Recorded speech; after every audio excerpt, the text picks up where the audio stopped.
Hello everyone, welcome to IAS point. आज हम लोग यहाँ पे देखेंगे विभाजन, विस्थापन और पुनर्वास। ठीक है, अभी जो अपना 12th क्लास की एनसीईआरटी चल रही है पॉलिटी की, इसका पार्ट सेकंड चल रहा है। ठीक है, तो यहाँ पे हम लोग बात कर रहे हैं कि जो भी आपके भारत में किस तरीके से यहाँ पे हमारा जो इंडिया है, आपको पता है पहले क्या था, गुलाम था। ठीक है, किसके? अंग्रेजों के। उसके बाद हमने कड़े संघर्षों के बाद आज़ादी पाई, लेकिन आज़ादी पाने के साथ साथ जो खुशी थी वहाँ कहीं ना कहीं हमें दुख भी था। और वो दुख किस बात का था कि हमारा एक जो हिस्सा था वो अलग हो रहा था, यानी कि पाकिस्तान नाम का जो हिस्सा था वो हमसे अलग हो चुका था। तो वहाँ पे खुशी भी थी, लेकिन खुशी के साथ साथ मतलब वो हाल था कि ना तो आप हंस सकते हो खुल के, ना रो सकते हो। तो वही वाली कुछ कंडीशंस हमारे सामने आ गई थी। और उसके अलावा एक ये तो बड़ी चुनौती थी ही, लेकिन इसके अलावा हमारे यहाँ जो आर्थिक, सामाजिक, धार्मिक रूप से कई सारी चुनौतियाँ सामने आके खड़ी हुई हैं।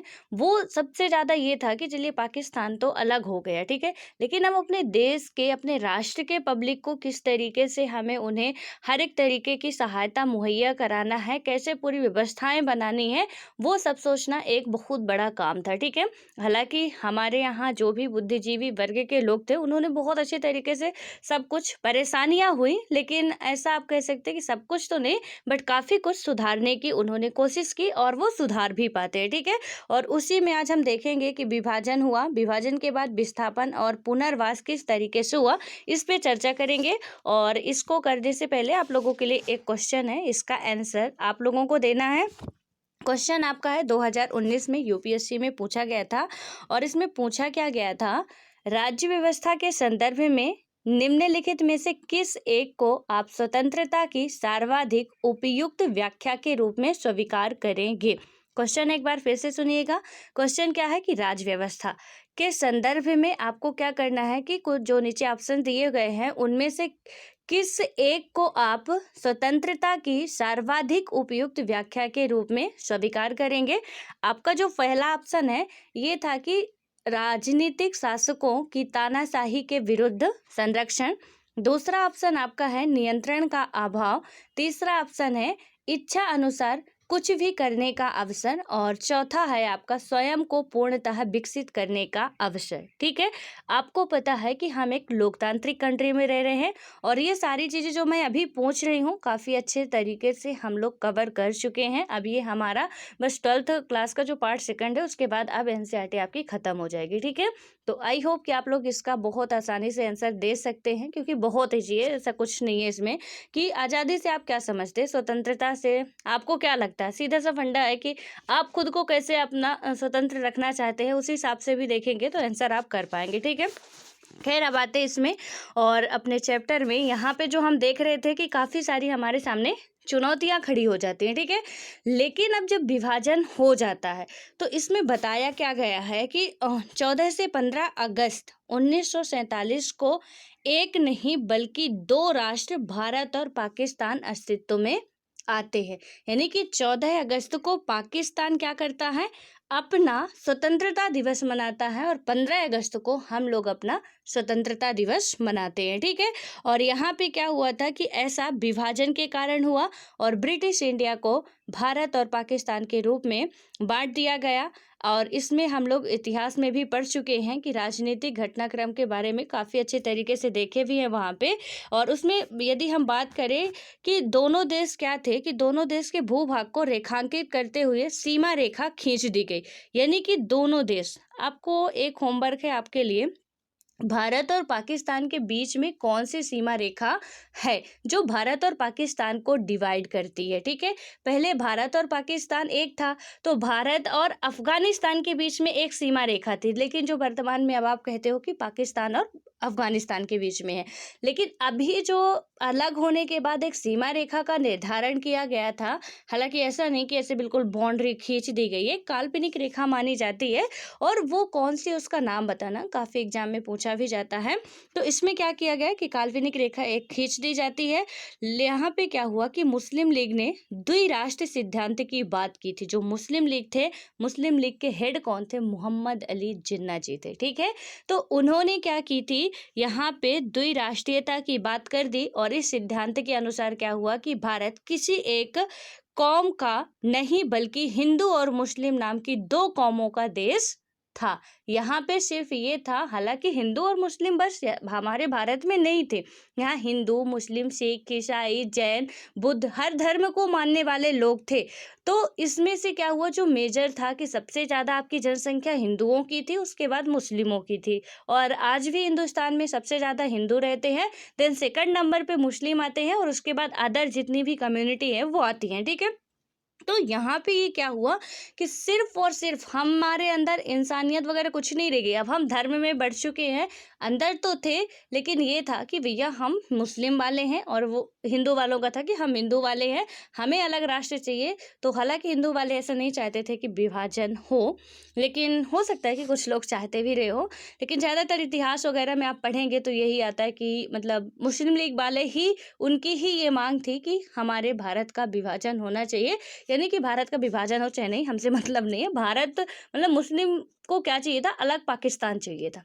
हालांकि बहुत से ऐसे मुस्लिम हैं जो कि अपने देश भारत में रहते हैं और भारत से बहुत प्यार करते हैं, ठीक है। तो एक दो की वजह से हर को आप बदनाम ना करें। कुछ लोगों के मन में होता है कि मुस्लिम ऐसे हैं वैसे हैं, ऐसा कुछ नहीं होता। बहुत से लोग हैं, APJ अब्दुल कलाम भी एक मुस्लिम थे जो कि अपने देश के लिए बहुत कुछ करके गए। उनको बहुत बड़े बड़े ऑफर मिले थे, लेकिन उनके अंदर राष्ट्रीयता इतनी बड़ी थी कि उन्होंने कहा जो कुछ भी करेंगे, जितना भी हमारे पास हुनर है, यदि उसका इस्तेमाल ही करना है तो अपने देश को बढ़ाने के लिए करेंगे, देश के विकास के लिए करेंगे। हम दूसरे देश में जाके इसे नहीं आजमाएंगे। तो वो भी एक मुस्लिम थे, उनके अंदर भी बहुत अच्छी खासी राष्ट्रीयता थी, ठीक है। तो इससे हम लोग ये नहीं अंदाजा लगा सकते कि सारे के सारे मुस्लिम खराब है या सारे के सारे हिंदू खराब है, ठीक है। अब यहाँ पे क्या हुआ कि हिंदू और मुस्लिम नाम से तो दो कौमें बट गए हैं और इसी कारण क्या हुआ कि मुस्लिम लीग ने मुसलमानों के लिए एक अलग देश यानी कि पाकिस्तान की मांग रख देते हैं। और कांग्रेस ने क्या किया कि मुस्लिम लीग जो आपकी कांग्रेस पार्टी थी, इसने किया कि द्विराष्ट्र सिद्धांत तथा पाकिस्तान की मांग का विरोध किया। पहले तो ये लोग विरोध कर रहे थे, ठीक है। और बहरहाल क्या हुआ कि 1940 के दशक में राजनीतिक मोर्चे पर कई बदलाव आए और कांग्रेस और मुस्लिम लीग के बीच राजनीतिक प्रतिस्पर्धा तथा ब्रिटिश शासन की भूमिका जैसी कई बातों का जोर रहा और नतीजतन क्या हुआ कि पाकिस्तान की मांग मान ली जाती है, ठीक है। तो यहाँ पे कुछ राजनीतिक मुद्दे भी आते हैं कई जगह से, इनको भी क्योंकि उस टाइम भी हालांकि निर्वाचन ऐसे नहीं होता था कि आपको जो भी बैलेट पेपर वगैरह से निर्वाचन हो रहा है, ठीक है, वहाँ पे सहमति हो जाती थी कि इस इलाके से हम इसे अपना लीडर मानते हैं, इस इलाके से इसे अपना लीडर मानते हैं। तो कुछ इस तरीके से होता है। तो कहीं ना कहीं अपना जो भी मुस्लिम लीग था वो भी अपना बहुत अच्छे तरीके से जो भी संगठन था मजबूत कर लेते हैं। इधर कांग्रेस का तो पहले से ऑलरेडी मजबूत ही था। तो इन्होंने क्या किया कि मतलब जिद पे अड़ गए कि नहीं मानना तो नहीं मानना हमें। और उसके बाद क्या हुआ कि उन्हें जो भी ब्रिटिश सरकार थी उसे क्या करना पड़ा कि ये प्रस्ताव लाना ही पड़ा माउंटबेटन योजना के तहत कि भारत और पाकिस्तान को अब अलग अलग राष्ट्र के रूप में जाना जाएगा, ठीक है। तो जब भी बात आए कभी कि भारत और पाकिस्तान का जो विभाजन की बात की गई थी, किस योजना के तहत थी?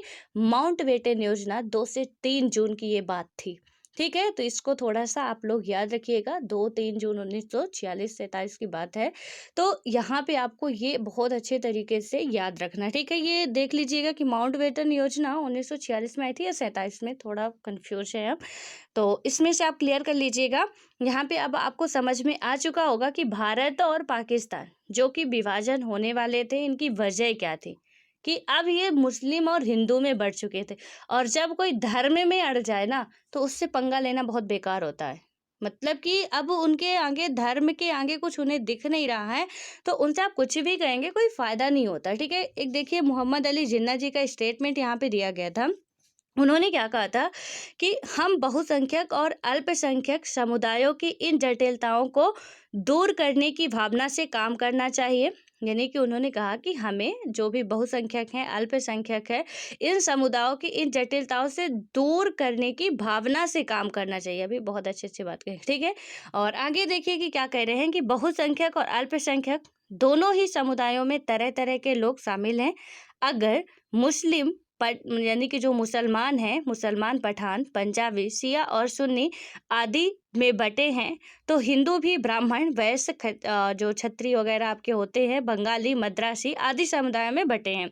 कि उनका ये कहना था कि यदि हम बात करें कि मुसलमान को आप कहते हो कि ये कुछ शिया नाम से जाने जाते हैं, कुछ सुन्नी नाम से जाने जाते हैं, जैसे होता है ना आपके हिंदू धर्म में ही आप देखिए कि हिंदू धर्म है हमारा एक। हिंदू धर्म के अंदर बहुत सारी जातियां हैं और उन जातियों के अंदर भी उपजातियां हैं। तो इससे क्या हो रहा है कि ये, हालांकि मैं आपको कई बार समझा भी चुकी हूँ कि देखिए कितना ये पेचीदा मुद्दा है यहाँ पे, इसीलिए धर्म पे कभी नहीं फंसना चाहिए। थोड़ा सा इसको पढ़ लेते फिर उसके बाद बताती हूँ। तो इन्होंने क्या कहा कि पाकिस्तान में आप आज़ाद हैं, ये इनका स्टेटमेंट था। और कब दिया था? 11 अगस्त 1947 को अपने यहाँ की जनता को कि भैया आप यदि आज़ाद हो जाते हो, मतलब आप पाकिस्तान में आते हो, तो पाकिस्तान में बिल्कुल आप फ्री हो। और इसमें क्या है, फ्री किस लिए हो आप अपने मंदिर में जाने के लिए आज़ाद हैं, आप अपनी मस्जिद में जाने या किसी भी अन्य पूजा स्थल पर जाने के लिए आज़ाद हैं। आपके धर्म, आपकी जाति या विश्वास से राज्य को कुछ लेना देना नहीं है। अब इनका कहना क्या था कि भैया आप आज़ाद हो। आज देखिए पाकिस्तान में क्या हो रहा है, लड़कियों का धर्म परिवर्तन कराया जा रहा है, जबरदस्ती हिंदू से मुस्लिम बना के उन्हें शादी करवाई जा रही है। उसके बाद हिंदुओं के मंदिर कई सारे उजाड़ दिए गए हैं। लेकिन इनका ये कथन था कि आप यदि हमारे यहाँ शामिल भी होते हो तो आपको किसी भी तरीके की कोई भी यहाँ पे रोक टोक नहीं होगी। जैसे अपने इंडिया में होता है कि यदि एक मुस्लिम है और वो मंदिर भी जाना चाहते हैं तो जा सकते हैं, और यदि हम हैं, हम यदि जो भी मस्जिद है उनका वहाँ पे यदि जाना चाहते हैं, बेशक जा सकते हैं, हमारी मर्जी है, हमें कोई नहीं रोक सकता है। हम हिंदू हैं और हमें अपनाना है कि हम मुस्लिम धर्म अपना लें, या भारत में रहने वाले मुस्लिम को अपनाना है कि हम हिंदू धर्म अपना लें, तो ये सब क्या करेंगे, अपना सकते, कोई इसमें डाउट नहीं। लेकिन आप कुछ राष्ट्र ऐसे हैं जहाँ पे नहीं अपना सकते हैं, ठीक है। अभी पाकिस्तान को जो अफगानिस्तान का हुआ वो कहीं ना कहीं धर्म का ही मुद्दा था। इजराइल में विवाद हुआ, धर्म के मुद्दे को ही लेके विवाद हुआ, और कोई वजह नहीं थी इजराइल और फिलिस्तीन के विवाद की। तो ये सारी चीज़ें आपको समझना चाहिए कि सिर्फ हमारे ही राष्ट्र में नहीं, यदि बाहर भी कभी आप देख रहे हैं ना, तो ज़्यादातर झगड़े की जो जड़ होती है वो यही होती है कि अधिकार के लिए तो होता ही है, लेकिन धर्म के लिए यदि झगड़ा छिड़ गया तो कभी उसका निर्णय सार्थक निकलता नहीं है, ठीक है। और उसके बाद यहाँ पे आप देखेंगे एक नेहरू जी भी स्टेटमेंट अपना देते हैं, और ये क्या कहते हैं, इनका 15 अक्टूबर 1947 का स्टेटमेंट था कि भारत में मुसलमान अल्पसंख्यकों की तादाद इतनी ज़्यादा है कि वे चाहे तब भी यहाँ से कहीं और नहीं जा सकते हैं। यह एक बुनियादी तथ्य है और इस पर कोई अंगुली नहीं उठाई जा सकती। पाकिस्तान चाहे जितना उकसावा दे या वहाँ के गैर मुस्लिमों, जो भी उनके मुसलमान हैं, उनको क्या करे, गैर मुस्लिम यानी कि जो मुस्लिम नहीं है, अदर कम्युनिटी के, वहाँ पे हिंदू और सिख ईसाई कोई भी हो सकते हैं, ठीक है। और इसके अपमान, और इसके बाद हम बात करें अपमान और भय के, चाहे जितने भी घूंट पीने पड़े, हमें अपने अल्पसंख्यकों के साथ सभ्यता और शालीनता के साथ पेश आना है। लोकतांत्रिक शासन व्यवस्था में हमें उन्हें नागरिक के अधिकार देने होंगे और उनकी रक्षा करनी होगी। अगर हम ऐसा करने में कामयाब नहीं होते तो यह एक नासूर बन जाएगा जो पूरी राज व्यवस्था में जहर फैलाएगा और शायद उसको तबाह भी कर दे। यानी कि इन्होंने देखिए बहुत अच्छी बात कही थी कि जहाँ जिन्ना साहब ऐसा बता रहे थे कि हम ऐसा कुछ करेंगे नहीं, हालांकि आज़ादी के बाद से ही विस्थापन शुरू हो चुका था, लोग इधर उधर आने जाने लग रहे थे, क्योंकि 1948 में 47 में तो इनको आज़ादी मिलती, 48 में ये जम्मू कश्मीर में हमला बोल देते हैं। तो अब इससे कितना समझ सकते हैं कि मतलब कितना खुश रह सकती है वहाँ की जनता।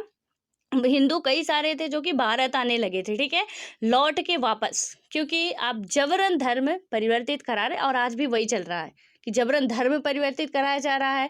हिंदू मंदिरों को तोड़फोड़ किया जा रहा है, वहाँ पे पूजा पाठ नहीं करने दिया जा रहा। आप घर के अंदर कुछ भी करें, लेकिन आप बाहर ऐसा कुछ भी इजाज़त नहीं मिलती है ज़्यादा, ठीक है। हालांकि कहते हैं कि हम लोकतांत्रिक कंट्री है, और लोकतांत्रिक कंट्री का मतलब आपको उसकी डिफिनेशन बहुत अच्छे तरीके से पता है, मैं जहाँ तक आशा करती हूँ, ठीक है, क्योंकि हम लोग पढ़ चुके हैं। तो इसमें से जो नेहरू जी का स्टेटमेंट था, उन्होंने क्या कहा कि आप स्वतंत्र बस नहीं है, कुछ हमारी भी रिस्पॉन्सिबिलिटी है, दैट मीन्स कुछ सरकार की भी रिस्पॉन्सिबिलिटी है। यदि हमारे देश में अदर कम्युनिटी के लोग रह रहे हैं, हम उनको क्या करेंगे, पूरे के पूरे जो भी एक यहाँ के नागरिकों को अधिकार मिलने चाहिए, वो सबको इक्वल अधिकार देंगे और उनके अधिकारों का संरक्षण भी हम करने का जिम्मेदारी लेंगे या जिम्मा उठाएंगे। उन्होंने ये कहा, ठीक है। और उनका ये कहने का मकसद क्या था, जो अभी बताया ना कि यदि ऐसा नहीं किया हमने तो कहीं ना कहीं पूरे राज व्यवस्था के लिए जहर की तरह काम करेगा। क्योंकि कुछ ऐसे फिर आ जाते पाकिस्तान भक्त, कुछ ऐसे आ जाते कि जिनको लगता है कि पाकिस्तान जिंदाबाद, ऐसे आपको देखने को मिलते हैं, कुछ ऐसे लालीपाप दिख जाते हैं इधर उधर घूमते फिरते। तो ये अपवाद होते हैं, ठीक है, कि ना तो इधर के होते हैं ना उधर के होते हैं, बस इनका सीधा सा मकसद होता है कि हमें कहीं ना कहीं थोड़ा सा अपनी पब्लिसिटी लाना है, चाहे अच्छे से आए चाहे बुरे से आए, और उसके भी लिए वो सब ये करते रहते हैं फालतू का बवाल दुनिया भरे का। तो यहाँ पे भी यदि हम नहीं देते, मान के चलिए कि हिंदू रह रहे हैं, हम उनको कोई अधिकार नहीं देते, तो अभी जिन्ना साहब ने बगावत की थी, पता नहीं भारत के कितने टुकड़े कर देते ये लोग कि यहाँ पे तो तबाही ही मचा देते। इसलिए हम जितने भी नेहरू जी का ये कथन था, हम सबका सम्मान करेंगे, बिल्कुल नहीं भूलेंगे कि हमारे देश में रह रहे हैं, यहाँ के नागरिक है, ये इनकी जन्मभूमि है और हमारा कोई अधिकार नहीं कि इनसे इनके अधिकार छीन लिए जाएं। यदि ये मुस्लिम है तो बेशक यहाँ पे रहें, अपना जिस तरीके से धर्म मानना चाहते हैं, जो पहनना चाहते हैं, जिस तरीके का रहना चाहते हैं, जो खाना चाहते हैं, हमें उससे कोई परवाह नहीं है, कोई चिंता नहीं है। उनका मन है वो करे, क्योंकि हमारे देश में रहने वाला हर एक नागरिक स्वतंत्र है। ठीक है, तो अब आप समझ चुके हैं कि भारत का ना तो हिंदू यहाँ पे परतंत्रता में जी रहा, ना तो मुस्लिम जी रहा है, ना तो अदर कम्युनिटी के लोग जी रहे हैं, सबको यहाँ पे खुली छूट है। और देखिए कि जो आपको ना न्यूज़ वगैरह में दिखाया जाता है कि मुस्लिम को ऐसे, इसको ऐसे, तो वो 2-3% पैसा दे के बुलाए जाते हैं कि आप यहाँ पे आओ, बैठो और फालतू की बकवास करो और सीधे निकल जाओ। और ऐसा कुछ नहीं होता, कुछ ही चेहरे आपको दिखते होंगे कि फालतू की बकवास करने के लिए वो बैठते ही हैं। तो ज़्यादा ऐसी न्यूज़ मत सुना करिए।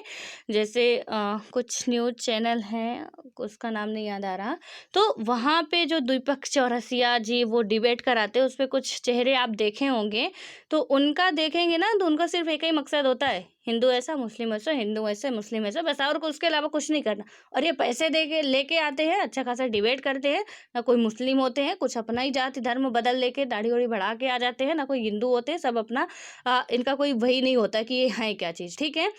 बस अपना वेशभूषा बनाए चले कि ऐसा वैसा।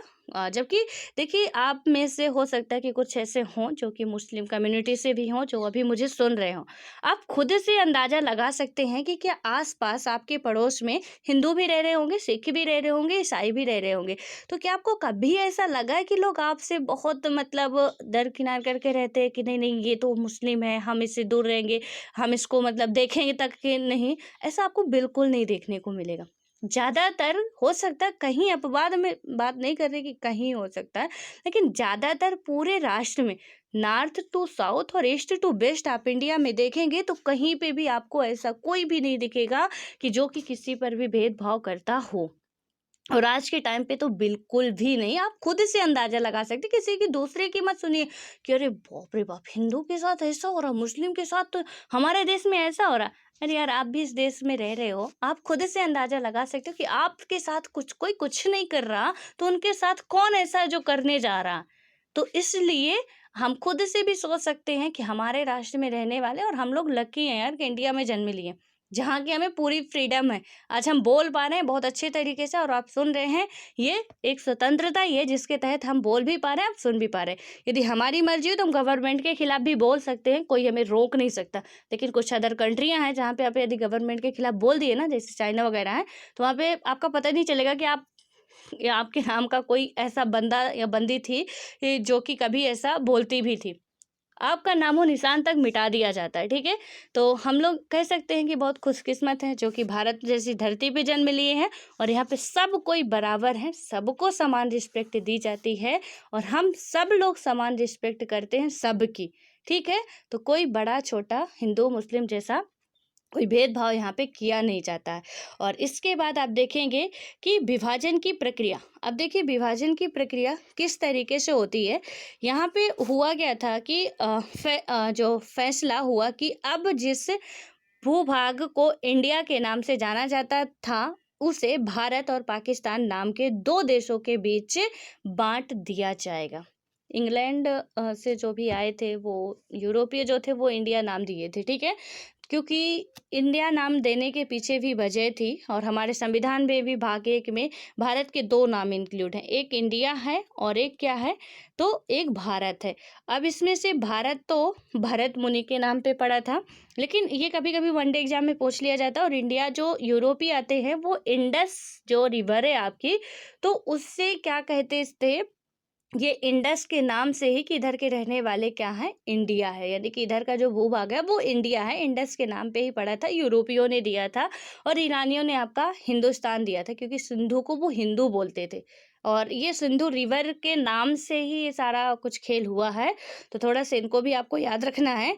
तो जो पहले इंडिया नाम से जाना जाता था, यानी कि भारत और पाकिस्तान दोनों एक में ही थे, अखंड भारत था, वो आज क्या हो चुका है, भारत और पाकिस्तान नाम के दो देशों के बीच में बांट दिया गया या बांट दिया जाएगा। और यह विभाजन दर्दनाक तो होता ही था, यानी कि दर्दनाक तो था ही, और इस पर फैसला करना और अमल में लाना और भी कठिन था।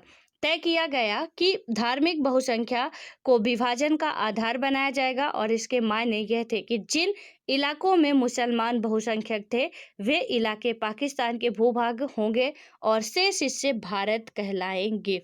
यानी कि अब बात कर दी गई थी कि जिस जिस इलाके में, ये भी नहीं सोचा गया था कि भारत के बीच का भी हिस्सा आ जाएगा, इधर उधर का आएगा।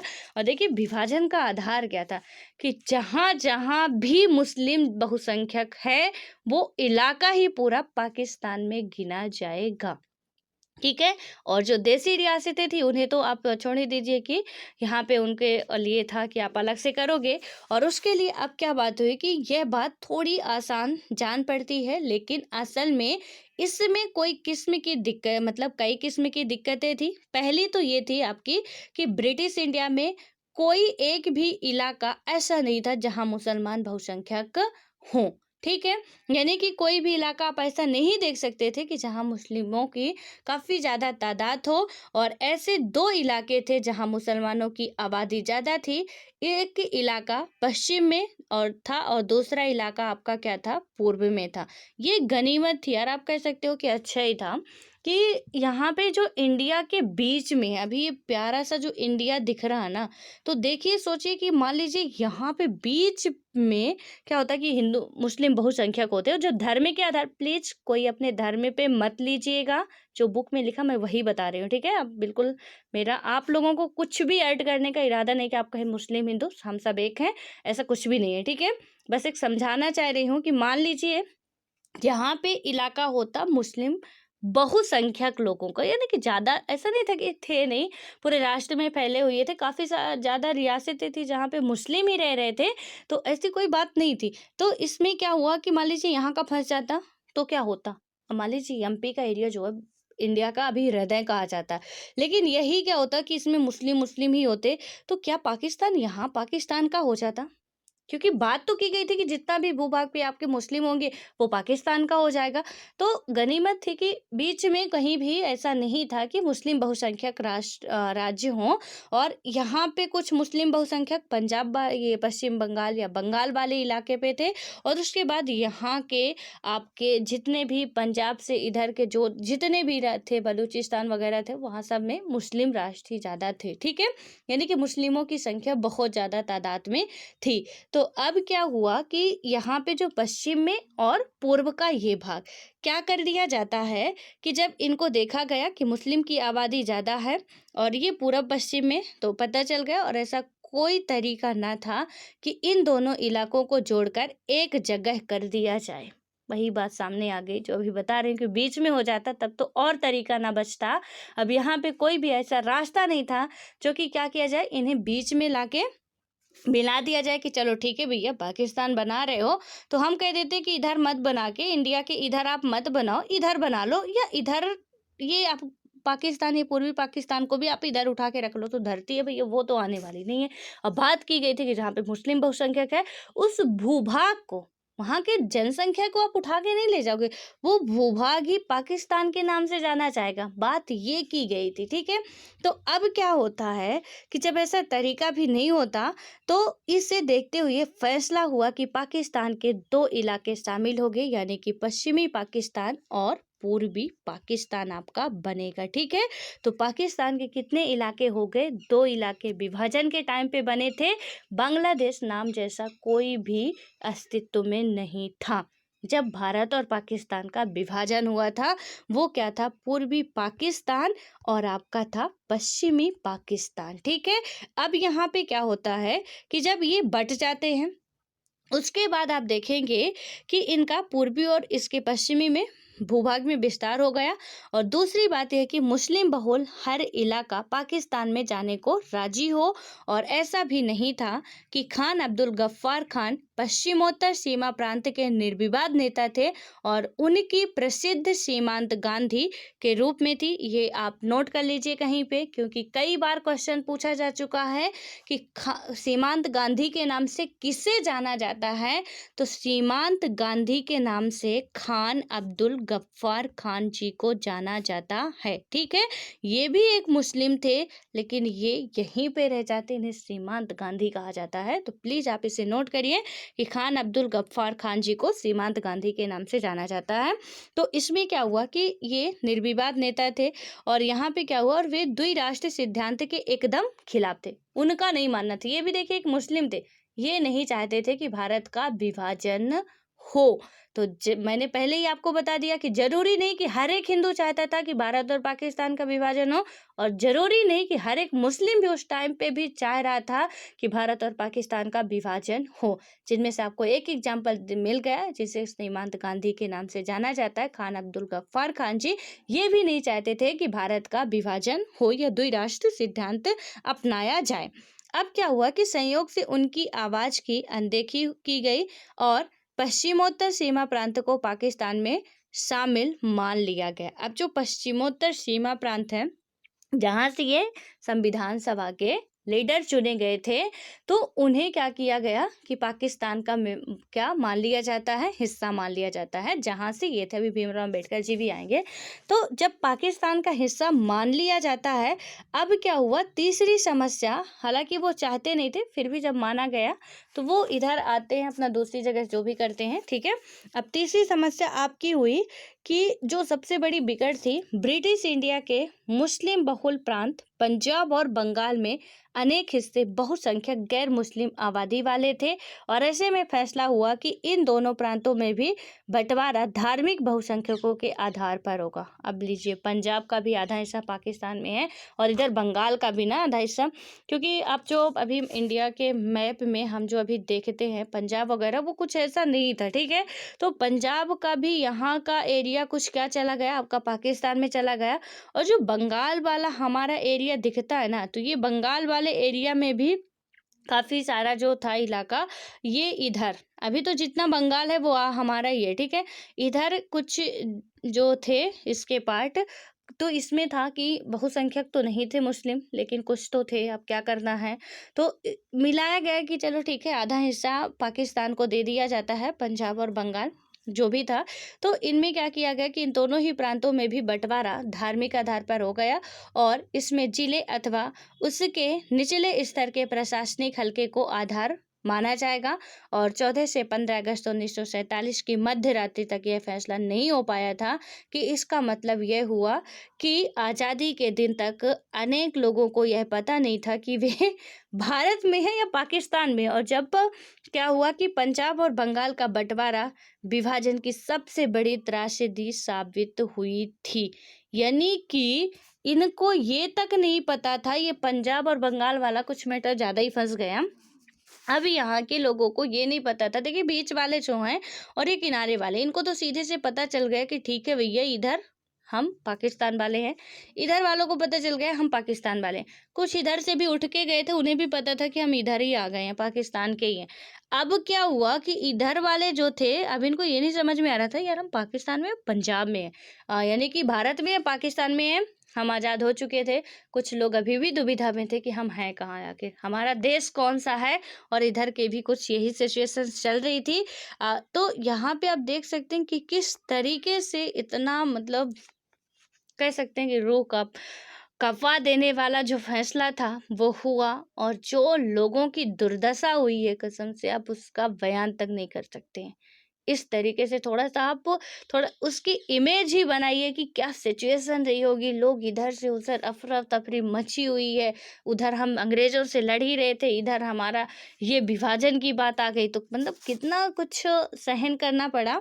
अब उसके बाद होता है कि इसी समस्या से जुड़ी हुई जो चौथी आपकी विभाजन की सबसे बड़ी कठिनाई आती है, वो क्या थी? अल्पसंख्यकों की थी। सीमा के दोनों तरफ अल्पसंख्यक थे। जो इलाके अब पाकिस्तान में हैं, वहाँ लाखों की संख्या में हिंदू और सिख आबादी थी। यानी कि जो इलाका आपका पाकिस्तान में पड़ता है, वहाँ पे भी क्या था कि बहुत ज़्यादा क्या थे? मुस्लिम थे, ठीक है? यानी सॉरी, हिंदू थे, सिख थे और भी अदर धर्म के लोग थे, लेकिन इतने ज़्यादा नहीं थे, मुस्लिमों से कम थे। तो पाकिस्तान में हिंदू अल्पसंख्यक की बात आ गई और भारत में मुस्लिम अल्पसंख्यक की बात आ गई। अब इसमें समस्या क्या होती है कि जो इलाके अब पाकिस्तान में थे, वहाँ पे आपके हिंदू तो देखने को मिले, और ठीक इसी तरह पंजाब और बंगाल के में भारतीय भूभाग में भी लाखों की संख्या में मुस्लिम की आबादी थी। अब क्या हुआ कि दिल्ली और उसके आसपास के इलाकों में भी मुसलमानों की एक बड़ी आबादी थी।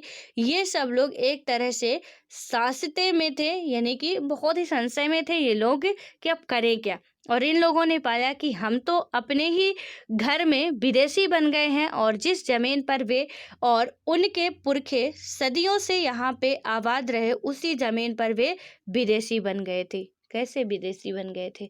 विदेशी इसलिए बन गए थे कि यहाँ पे भैया धर्म के आधार पर विभाजन हुआ था कि जहाँ-जहाँ पे भी धर्म यानी कि हिंदू धर्म के होंगे वो इंडिया कहलाएगा। वो भूभाग ही इंडिया मान लिया जाएगा। जहाँ पे हिंदू धर्म, मुस्लिम धर्म के होंगे वो भूभाग ही आपका क्या मान लिया जाएगा? पाकिस्तान। अब इनका था कि जो मध्य भारत में भी रह रहे थे कि हम तो अब अपने देश में होते हुए भी क्या हो गए? विदेशी हो चुके हैं। क्योंकि अब पाकिस्तान हमारा एक अभिन्न अंग नहीं, हमारा एक पड़ोसी देश बन चुका है। और वहाँ पे क्या हो चुके, जो भारत में रह रहे हैं, तो ऑब्वियस है कि मुस्लिम समुदाय से रह रहे थे, अब उनका क्या है कि वो विदेशी कहलाने लगे। जो हिंदू रह रहे थे पाकिस्तान में, वो भी कहीं न कहीं विदेशी हो गए, ठीक है? जो कि वहीं पे जन्मे, वहीं पे उनका सब कुछ हुआ, जो इंडिया में रह रहे थे, आज वो क्या हो गया कि उनकी ही जन्मभूमि में वो विदेशी बन के रह जाते हैं। और जैसे ही यह बात साफ हुई कि देश का बंटवारा होने वाला है, वैसे ही दोनों तरफ से अल्पसंख्यकों पर हमले होने लगे। कोई भी इस बात का अनुमान नहीं लगा सका था कि यह समस्या विकट रूप धारण कर लेगी, ठीक है? या कि यहाँ पे विकट रूप ये धीरे-धीरे धारण करती जा रही थी, और इस कठिनाई से उभरने के लिए किसी के पास कोई योजना भी नहीं थी। शुरू में क्या किया कि लोगों ने, जो भी लोग बाग जो भी थे और नेता, यही मानकर चल रहे थे कि हिंसा की घटनाएं अस्थायी हैं और जल्दी ही इसको काबू कर लिया जाएगा। लेकिन क्या हुआ कि बड़ी जल्दी हिंसा नियंत्रण से बाहर हो गई, और दोनों तरफ से अल्पसंख्यकों के पास एकमात्र रास्ता यही बचा था कि वे अपने अपने घरों को छोड़ दें। और कई बार तो ऐसा मतलब कि उन्हें ऐसा चंद घंटों की मोहलत के भीतर करना पड़ा था। अब दिक्कत क्या आ गई थी कि यहाँ पे जो कुछ मुस्लिम थे, जैसे दिल्ली वाले इलाके या अदर इलाकों में हम देखें, क्योंकि ऐसा तो था नहीं कि सिर्फ पूर्वी और पश्चिम में ही मुस्लिम थे और या कि हिंदू थे तो हर जगह थे ना। उन्हें पता नहीं था कि भैया विभाजन भी हो जाएगा कभी, तो हर जगह थे। अब क्या हुआ, जब धर्म के आधार पे हो ही रहा था, तो लोगों ने क्या किया कि तांडव मचा के रख दिया।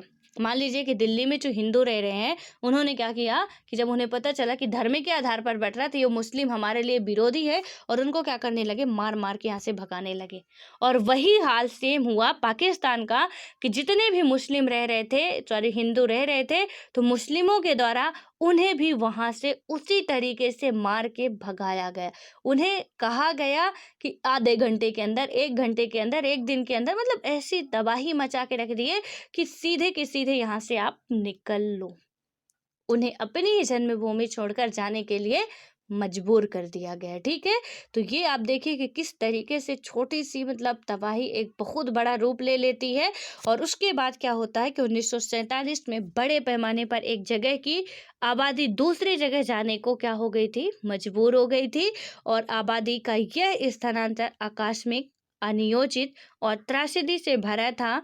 मानव इतिहास में अब तक ज्ञात सबसे बड़ा स्थानांतरणों में से यह एक था, जो कि क्या हुआ था, धर्म के नाम पर यहाँ पे एक समुदाय दूसरे समुदाय को क्या कर रहे थे ये लोग, कि एक समुदाय के लोग दूसरे समुदाय के लोगों को बेरहमी से मारा।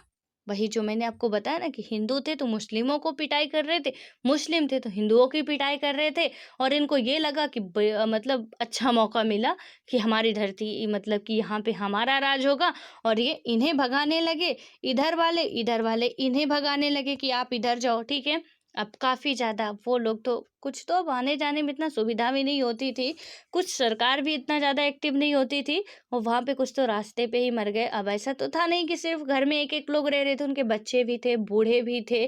तो अब आप अंदाज़ा लगा सकते हैं कि वो कहाँ तक पहुँचे होंगे। ठीक है, अब उसके बाद क्या हुआ यहाँ पे कि लाहौर, अमृतसर और कलकत्ता जैसे शहर सांप्रदायिक अखाड़े में तब्दील हो गए थे। ये कहाँ के, पंजाब वाले ये इलाके थे। तो ये लाहौर था, अमृतसर, ये और यहाँ का जो बंगाल वाला इलाका आपका कलकत्ता था, यहाँ पे क्या हुआ कि सांप्रदायिक अखाड़े यानी कि धर्म के आधार पर जो युद्ध होता है ना, उसे आप सांप्रदायिकता बोलते हो। तो यहाँ पे क्या हुआ कि सांप्रदायिक अखाड़े आप देख सकते हैं कि बहुत अच्छे तरीके से दिख रहे थे। और जिन इलाकों में ज़्यादातर हिंदू अथवा सिख आबादी थी, उन इलाकों में मुसलमानों ने जाना छोड़ दिया। जहाँ पे ज़्यादा हिंदू रह रहे थे या सिख रह रहे थे, वहाँ पे मुसलमानों ने छोड़ दिया। और सिख भी नहीं, यानी कि वहाँ से क्या हुआ कि जो भी इलाके थे मुस्लिम बहुल के थे, वहाँ से हिंदू और सिख भी नहीं गुजरते थे। अब तो ऐसी मतलब लड़ाई हो गई थी आर पार की कि भैया तुम निकलो यहाँ से, सीधे हाथ पैर जो भी पाएंगे कट कर देंगे, क्योंकि अब ये हमारा इलाका हो चुका है। देखिए कितनी भयानक मतलब विभाजन हुआ भी, तो प्यार की जगह से मतलब इतना आप सोच सकते हैं कि कितना भयानक तरीके से हुआ। ठीक है, और उसके बाद क्या हुआ कि लोग अपना घर बार छोड़ने के लिए मजबूर हुए। वे सीमा के एक तरफ से दूसरी तरफ गए, और इस क्रम में लोगों को बड़ी से बड़ी विपत्ति का भी सामना करना पड़ा। दोनों ही तरफ से क्या हुआ कि अल्पसंख्यक को अपने घरों से भाग खड़े हुए लोगों, यानी कि जो भी भाग खड़े हुए, और अक्सर अस्थायी तौर पर उन्हें शरणार्थी शिविरों में पनाह लेनी पड़ी। कल तक जो लोग अपना वतन हुआ करता था, यानी कि जो लोगों का वतन हुआ करता था, वही क्या हो गया कि वहीं की पुलिस अथवा स्थानीय प्रशासन अब इन लोगों के साथ रुखाई का बर्ताव कर रहा था। लोग कहीं के भी हों, देखिए आप ये मत समझिएगा कि पाकिस्तान वाले लोगों के साथ जो किया गया अच्छा किया गया, भारत वाले लोगों के साथ जो किया गया बुरा किया गया। ऐसी राष्ट्रीयता मतलब मैं कहूँगी मेरे हिसाब से कि कोई आपकी अच्छी नहीं है, क्योंकि देखिए जो हुआ था उस टाइम पे बहुत बुरा हुआ था। इंसान जो थे गलती उनकी नहीं थी, जो भी यहाँ पे कुछ लीडर्स थे उनकी वजह से ये पूरा झेलना पड़ा। क्योंकि छोटे छोटे बच्चे थे, उनकी क्या गलती थी, चाहे वो पाकिस्तान के हो चाहे हिंदुस्तान के हो। लेकिन उनके साथ भी यही हुआ कि घर के यदि मम्मी पापा चाहेंगे तो वो भी चाहेंगे। और किस तरीके से उनकी हालत हुई कि खाने को भी नहीं मिल रहा। यहाँ पे ये था कि निकलो टाइम से यहाँ से, बिल्कुल एक मिनट भी नहीं यहाँ पे रुक सकते हो। तो आप सोच सकते हो कि कितनी भयानक स्थिति थी। और क्या हुआ कि प्रशासन ने अब क्या किया कि उनके साथ भी जहाँ पे वो अपना बहुत प्यार से वतन कह रहे थे, आज उनका क्या हो गया, लोग आपस में ही भिड़ गए यार। कि उन्होंने सुना कि भैया विभाजन हो रहा है, तो वो आपस में ही हिंदू मुस्लिम भिड़ गए। कहीं किसी को न्योता देने जाना ही नहीं पड़ा कि चलो आओ हमसे लड़ाई कर लो। ये लोग खुद ही लड़ने भिड़ने लगे। ठीक है, अब क्या हुआ कि दूसरी तरफ क्या हो गया यहाँ पे कि जाना पड़ा, और ऐसा उन्हें हर हाल में करना ही था। यानी कि मजबूर कर दिए लोग कि आप यहाँ से जाओगे ही जाओगे, चाहे कुछ भी हो जाए, यहाँ तो अब नहीं रहने देंगे। अब क्या होता है कि अक्सर लोगों ने पैदल चलकर यह दूरी तय की, और सीमा के दोनों और हजारों की तादाद में औरतों को अगवा कर लिया गया, उन्हें जबरन शादी करनी पड़ी और अगवा करने वाले को धर्म भी अपनाना पड़ा। कई मसलों में क्या हुआ कि यह भी हुआ कि खुद परिवार के लोगों ने अपने कुल की इज्जत बचाने के नाम पर घर की बहू बेटियों को मार डाला और बहुत से बच्चे अपने माँ बाप से बिछड़ गए। जो लोग सीमा पार करने में किसी तरह सफल रहे, उन्होंने पाया कि अब वे यहाँ पे यदि देखें कि बेठिकाना हो गए हैं और इन लाखों शरणार्थियों के लिए देश की आज़ादी का मतलब था महीनों और कभी-कभी सालों तक किसी शरणार्थी शिविर में जिंदगी काटना। हम आज़ाद हो चुके थे, कह तो रहे थे कि हम आज़ाद हो चुके हैं और हम भी आज़ाद हो चुके थे, पाकिस्तान भी आज़ाद हो चुका था जो चाह रहा था, तो इंडिया से भी आज़ाद हो चुका था और ब्रिटेन से भी आज़ाद हो चुका था। तो अब यहाँ पे हुआ क्या कि लेकिन वहाँ की जो लोग थे, सिर्फ हमारे पाकिस्तान बस के नहीं, यानी कि हमारे देश बस के नहीं, पाकिस्तान के भी और हमारे भी देश के, ये दोनों देश के ही क्या हुए कि लोग बिल्कुल त्रासदी से ग्रस्त थे। आज़ादी तो आप मना रहे थे, लेकिन जो लोगों के लिए करना चाहिए था और करते भी कैसे यार, अंदाजा ही नहीं लगा पाए कि इतना जल्दी इतना भयानक रूप धारण कर लेगा कि कुछ करने की मोहलत भी मिलती। और ये आपकी आज़ादी काफ़ी महंगी पड़ गई थी इन लोगों के लिए। और यहाँ पे तो ऐसा हुआ था कि लोग कुछ क्या करते थे, एक मूवी थी आप देखें कि उसमें कि क्या किया गया था कि जब लोग क्या करते हैं, पाकिस्तानी आते हैं, हमला करते हैं, उनकी बहू बेटियों को ले जाने की कोशिश करते हैं, तो कुछ तो उनको ही जहर दे के या तो उन पे ही तलवार भोंक के, मतलब उन्हें ये है कि चलो उनके घर जाने से बेहतर है कि यहीं पे तुम मर जाओ, और मार देते थे। अब देखिए कि अपने को मारना कितना मुश्किल काम होता है, लेकिन उस टाइम पे ऐसे भी कदम उठाने पड़े कि भैया यहाँ पे तुम्हारा मरना ही अब उचित है, और खुद के द्वारा ही मार दिया जाता था। तो ऐसी भी दिन देखने पड़े हैं अपने भारत को, और अपने भारत को क्या, जो भी लोग रह रहे थे उनको ये दिन भी दिखाई दिए। आज जैसे तालिबान कर रहा अफगानिस्तान के साथ, तो देखिए कि लोग एरोप्लेन के किसमें पहिए पे लटक लटक के आ रहे हैं। जब वो इंडिया के, आपने न्यूज में देखा होगा कि इंडिया की जब एरोप्लेन जैसे उड़ने के लिए चलती है, तो पाकिस्तानी लोग पहिए पे उसके लटक जाते हैं। तो आप सोच सकते हो कि मतलब वहां भी वो लोग परेशानी है, तभी तो अपनी जन्मभूमि छोड़ के आने की कोशिश कर रहे हैं ना, कहीं दूसरी जगह जा रहे हैं। तो अभी जो डेली दिखाता है आपका अफगानिस्तान का, किस तरीके से बच्चे छोटे छोटे हैं, भूख से तड़फ रहे हैं, क्योंकि अब घर से उन्हें अब विस्थापित कर चुके, वो निकल चुके हैं। उनके लिए यदि टाइट कपड़ा है, एक महिला थोड़ा उसका जो भी बुर्का वगैरह पहनी थी टाइट था, तो गोली मार दिए। यहाँ इतनी बुरी सिचुएशन अब अफगानिस्तान में हो गई, सेम उसी उससे भी भयानक हमारे और पाकिस्तान के बीच में हुआ है। और दोनों ही देश की जनता काफ़ी अच्छे तरीके से परेशान भी हुई है।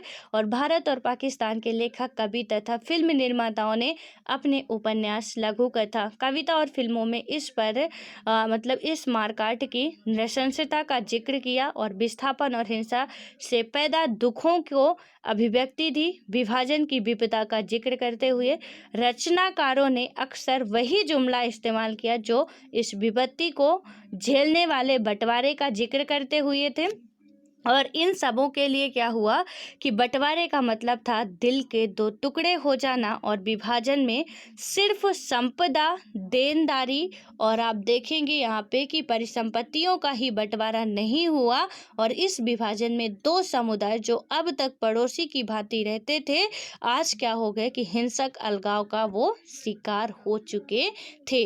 आप देखेंगे कई सारी फिल्म वगैरह भी बनाई गई हैं इस पे, और वहाँ पे समझाया गया है भी। जिस फिल्म का मैं नाम बता रही थी, आप उसमें भी देखेंगे कि यहाँ पे कैसे कैसे दिखाया गया कि औरतों को ही काट दे रहे घर पे, कि यदि कहीं जाने से अच्छा, किसी के साथ जाने से अच्छा है, बेहतर होगा कि आप क्या करो, घर पे ही मर जाओ, वो सही है।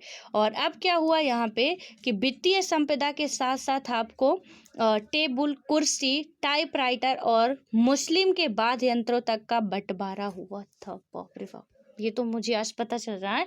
यहाँ पे जैसे एक भाई का बंटवारा होता, उस तरीके से बंटवारा हुआ कि आपकी कुछ राशि भी देनी पड़ी थी।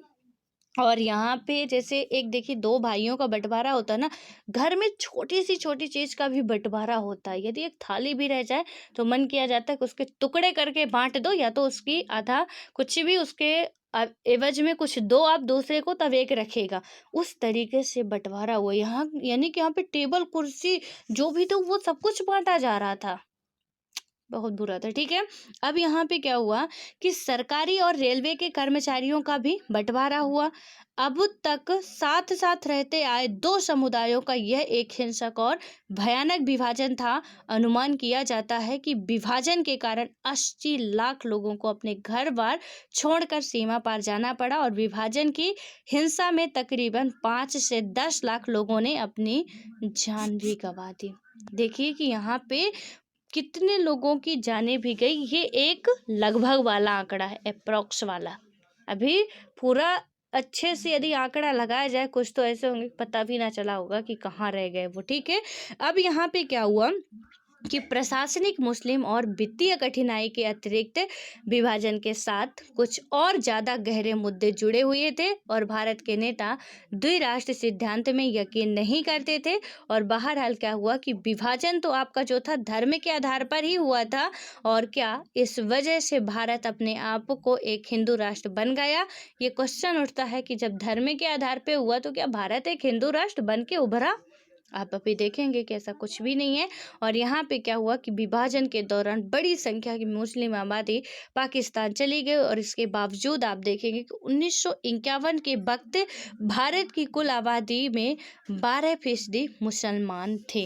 कब की ये डाटा है, 12% मुसलमान सिर्फ बच गए थे 1951 तक, ठीक है। अब क्या होता है कि ऐसे में सवाल यह था कि भारत अपने मुस्लिम जो भी मुसलमान नागरिक थे तथा दूसरे धार्मिक अल्पसंख्यक मसलन सिख, ईसाई, जैन, बुद्ध, फारसी या यहूदियों के साथ क्या बर्ताव करें। बंटवारे के कारण हिंदू और मुसलमानों के बीच तनाव पहले से ही काफ़ी अच्छे तरीके से कायम था, इसमें तो कोई शक की बात थी ही नहीं। आप देख चुके हो कि किस तरीके से दोनों ही समुदाय के लोग आपस में भिड़ जाते हैं। और आपको क्या लगता है कि जब लड़ाई होती है तो सिर्फ दो ही समुदाय के बस ये पहचान पहचान के मार रहे थे कि हिंदू मार दो, ये मुस्लिम है मार दो, अदर धर्म वाले भी पिटाई हुई होगी उनकी, और कुछ उनको भी जाना पड़ा होगा। लेकिन अब वो है ना कि आप बड़ा को गिनोगे कि छोटा को, लेकिन यहाँ पे समस्याएं सबको हुई, और इन संघर्षों के साथ प्रतिस्पर्धा, राजनीतिक हित भी जुड़े हुए थे। और मुस्लिम लोग क्या कर रहे थे, जो मुस्लिम लीग का गठन मुख्य रूप से औपनिवेशिक भारत में मुसलमानों के हितों की रक्षा के लिए हुआ था, और मुस्लिम लीग आपकी मुसलमानों के लिए अलग राष्ट्र की मांग करने के एक एतबार से अग्रणी थी। ठीक इसी तरह क्या हुआ कि कुछ और संगठन भी थे जो भारत को हिंदू राष्ट्र बनाने के लिए हिंदुओं की क्या कर रहे थे, वो लामबंद करने की कोशिश में लगे हुए थे। और बहरहाल क्या हुआ आपका कि भारत की कौमी सरकार के अधिकतर नेता सभी नागरिकों को समान दर्जा देने के हामी थे, और चाहे नागरिक किसी भी धर्म का हो, वे भारत को एक ऐसे राष्ट्र के रूप में नहीं देखना चाहते थे जहां किसी एक धर्म के अनुयायी दूसरे धर्मावलंबियों के साथ क्या करें, अत्याचार या दुराभाव रखें, और उनके ऊपर क्या करें कि वरीयता दी जाए, अथवा किसी एक धर्म के विश्वासियों के मुकाबले बाकियों को हीन समझा जाता हो। ऐसा भारत वाले कतई नहीं चाहते थे, और चाहते भी ना तो तबाही आज वही रहने वाली थी जो पहले थी। सिंपल सा था कि जिस तरीके से आप देख रहे हो जो हम झेल के आ रहे हैं, और एक भी को कम मिलता, यानी कि यदि हिंदू बहुल राष्ट्र में आप देखो कि मुस्लिमों को अधिकार, हमारे फंडामेंटल राइट 6 हैं, आप मुस्लिमों के लिए एक अधिकार काट लेते तो क्या होता कि आज भी वही घटना सामने आती कि लोग आपस में ही लड़ते भिड़ते रहते, और सरकार मुंह देखती रहती कि अब हम क्या करें, हम क्या करें, मतलब ये वाली सिचुएशन आने वाली थी। लेकिन यहाँ पे यदि 6 अधिकार हिंदू को हैं तो अल्पसंख्यक, चाहे वो मुस्लिम हो, चाहे सिख हो, चाहे ईसाई हो, 6 के 6 अधिकार उन्हें भी है। यदि पुलिस में भर्ती होने का हक हिंदू को है तो और भी जो धर्म के लोग हैं उन्हें भी उतना ही हक है जितना कि आपको है। तो इसमें यदि भेदभाव करते तो सिचुएशन गड़बड़ थी, लेकिन इन्होंने बुद्धिमत्ता से काम लिया कि भैया जो भी रह गए हैं उन्हें अब हम प्यार से रखेंगे। क्योंकि जब भी कमी होती है लोग तभी उसे पूरा करने के लिए कोई सही या गलत रास्ता उठाते हैं, और हमें उस कमी को अब दोबारा पनपने नहीं देना है। और यहाँ पे क्या हुआ कि वे मानते थे कि नागरिक चाहे जिस धर्म को माने, उसका दर्जा बाकी नागरिकों के बराबर ही होना चाहिए। नागरिकता की कसौटी धर्म को नहीं बनाया ना चाहिए। और हमारे नेतागण धर्मनिरपेक्ष राज्य के आदर्श के हिमायती थे, और उनके इस आदर्श की अभिव्यक्ति भारतीय संविधान में हुई है। और आपको बहुत अच्छे तरीके से, क्योंकि भारतीय संविधान हम और आप थोड़ी ना लिख रहे थे, जो नेतागण लिख रहे थे उन्होंने बहुत अच्छे तरीके से उसका हर एक नागरिकों को ध्यान देते हुए लिखा, हर एक नागरिक को। हिंदुओं के लिए भी बात की गई है, मुस्लिमों के लिए भी बात की गई है, सिखों के लिए भी, अल्पसंख्यकों के लिए भी, जो भी हाशिए पे खड़े लोग हैं उनके लिए भी, सबके लिए बात की गई है। किसी को भी पीछे नहीं छोड़ा गया है कि किसी को भी पीछे छोड़ा जाए। आज आप में से कोई नहीं कह सकते हो कि भारत जैसे देश में हमें हमारे अधिकार नहीं मिलते हैं। ना तो हमें कहने का अधिकार है, ना तो आपको, क्योंकि हमें प्रॉपर अधिकार मिल रहे हैं, और आपको भी, आपको जो चाहिए वो सब कुछ मिल रहा है। हाँ, आपको फरारी कार चाहिए तो वो आपकी मर्जी है, खुद से मेहनत करिए और पाइए। तो ऐसा नहीं कि हमें जो चाहिए का मतलब ये है कि जो हर एक नागरिक को मिल रहा है शासन के द्वारा, वो हमें भी मिल रहा है।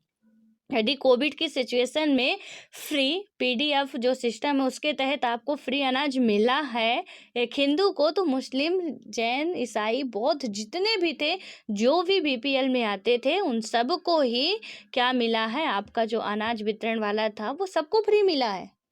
यदि गैस सिलेंडर फ्री में भराए जा रहे थे तो सिर्फ हिंदू के नहीं भराए जा रहे थे, सबके भराए जा रहे थे।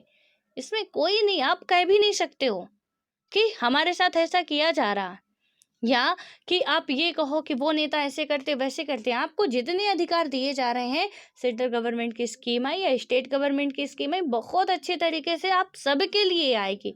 यदि हिंदुओं के लिए मैरिज एक्ट बना है तो मुस्लिमों के लिए भी मैरिज एक्ट बना है, आपको ये पता होना चाहिए, ठीक है। तो कोई भी मतलब आप लोग, मैं आपसे बस एक वो करती हूँ कि यहाँ से आप रिक्वेस्ट कर रहे हो, आप ये समझिए कि किसी की बात सुन के नहीं, या किसी की बहकावे के आके नहीं, या कोई न्यूज़ चैनल मतलब जो मसालेदार होते हैं उनको देख के नहीं, सिर्फ आप अपने विवेक से सोचिएगा कभी कि क्या आप एक मुस्लिम वर्ग से हैं या हिंदू वर्ग से हैं, तो इस राष्ट्र के अंदर आपको कोई कठिनाई हो रही है? बिल्कुल नहीं हो रही होगी। मैं कहे मतलब मान ही नहीं सकती हूँ कि हो रही होगी, क्योंकि मुझे नहीं हो रही है और हमारे पड़ोसियों को नहीं हो रही है। हम देखते हैं जहाँ भी जाते हैं बहुत अच्छे तरीके से जीवन यापन कर रहे हैं, समझ में नहीं आता कि ये कहाँ का दिखाते हैं कि इनको ऐसी परेशानियां हो रही है, उनके खिलाफ ऐसा बोला जा रहा है, उनको ऐसे कहा जा रहा है। तो थोड़ा हमें अपने विवेक से भी काम कर लेना चाहिए, कभी कभी खुद के एग्जाम्पल से सोच लेना चाहिए कि यार हम भी तो एक मुस्लिम है, हम भी तो एक हिंदू है, हम भी अल्पसंख्यक है, तो कौन हमको मार के भगा रहा है यहाँ से, यह कौन हमारा शोषण कर रहा है। वो आपकी पर्सनल दुश्मनी अलग मैटर है, उसे मत लाइएगा कि आपकी किसी से पर्सनल दुश्मनी है और उसमें से कोई आपको परेशान कर रहा है, उसकी बात हम नहीं कर रहे हैं। लेकिन जाति धर्म के आधार पे आपको कोई परेशान कर रहा है कि आप अपना धर्म मत मानो या हमारे पास मत रहो, ऐसा वैसा वैसा कुछ नहीं होगा। और यदि ऐसा होता है ना तो आपके पास अधिकार है, फंडामेंटल राइट है, और जिसके तहत आप डायरेक्ट सुप्रीम कोर्ट जाके अपने अधिकारों की मांग कर सकते हो, और गवर्नमेंट को आपके अधिकार देने ही पड़ेंगे। तो यदि होता भी है तो आपके पास अधिकार भी है कि आप जाइए अपने अधिकारों के लिए लड़िए, हक के लिए लड़िए और उसे प्राप्त करिए। और ना मिले तो फिर कहिए कि हमारे यहाँ पे रह रहे हैं जहाँ पे बहुत गलत रह रहे हैं। हाँ, तो हालांकि कोई नहीं कहते सब में राष्ट्रीयता है, लेकिन कुछ ऐसे अपवाद आप लोगों को भी देखने को मिलते हैं, मुझे भी कुछ ऐसे देखने को मिले हैं कि भारत में तो ऐसा होता, भारत में वैसा होता, भारत में मुस्लिमों की इज्जत ही कितनी है। तो ऐसा कुछ भी नहीं होता, और ऐसे लोगों से बकवास करना ही बेकार होता है। कुल मिला के बात तो ये है कि ऐसे लोगों से पंगा ही मत लें, वही बेटर है कि भैया तुम्हें जो लग रहा है वो सही लग रहा होगा। लेकिन जो विभाजन की बात हुई, आई होप कि आप वो समझ चुके होंगे। अब थोड़ा रजवाड़ों का विलय किस तरीके से हुआ इसको हम लोग नेक्स्ट वीडियो में देखेंगे। एंड ये जो आपको कुछ लिखे गए हैं यहाँ पे ना, थोड़ा सा आप इसे पढ़ लीजिएगा, क्योंकि ये चैप्टर काफ़ी बड़े बड़े हैं, ठीक है। तो कुछ आप पढ़िएगा, कुछ मैं पढ़ा दूंगी आपको, तो जल्दी ख़त्म हो जाएगा। क्यों, इनको स्किप मत करिएगा, आप पढ़िएगा। और हाँ, एनसीईआरटी ना मिले तो मैंने पहले भी बोला था, अभी भी बोल रही हूँ कि प्लीज़ आप लोग कमेंट बॉक्स में कमेंट करके बता बता दीजिएगा, जब बताएंगे तभी मिल पाएगी, और अन्यथा आपको यदि ज़रूरत नहीं है तो कोई बात नहीं है। लेकिन आपको जिसके पास भी नहीं है बेशक आप बता सकते हैं, क्योंकि ये मेरे पास एक पूरी बुक की पीडीएफ नहीं, एक एक चैप्टर की मैं किसी तरीके से इधर उधर से ढूंढ के लाई हूँ। तो यदि आपको चाहिए तो आप बता सकते हैं। ठीक है, सो ऑल द बेस्ट, मिलते हैं।